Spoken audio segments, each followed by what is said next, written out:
You do some very funny things in your preaching.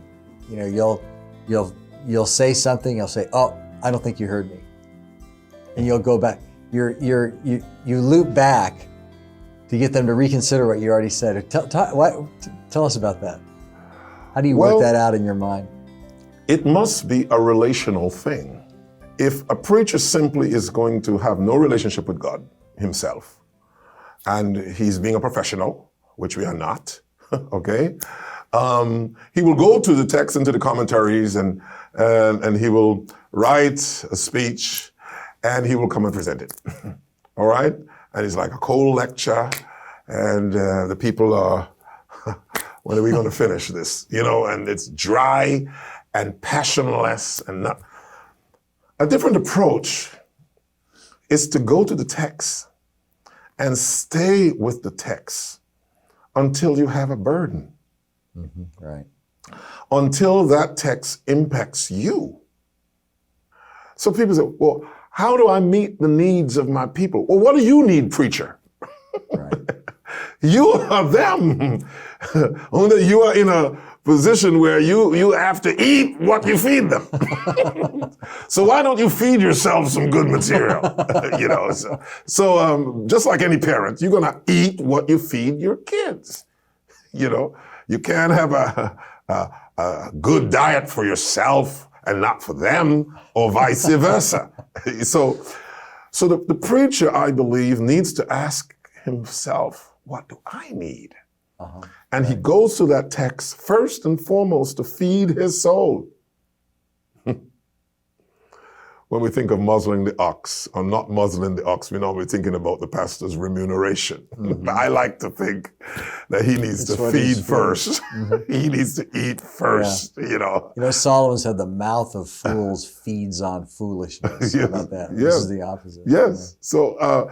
So again, the preacher needs to stay with the text until there is a fire inside of you, until there is a burden to deliver. You're not ready to stand before your people if this text hasn't impacted you. Mm-hmm.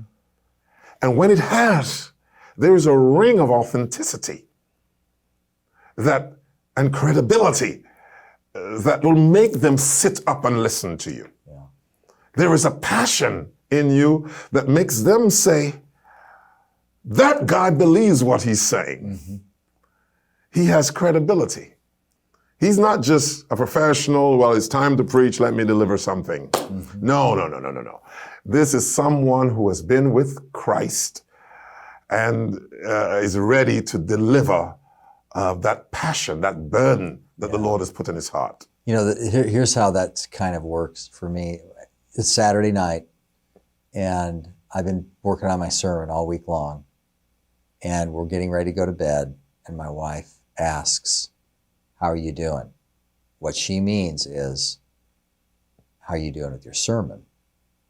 And when she asks that question, I either know that I have a sermon or I have a message.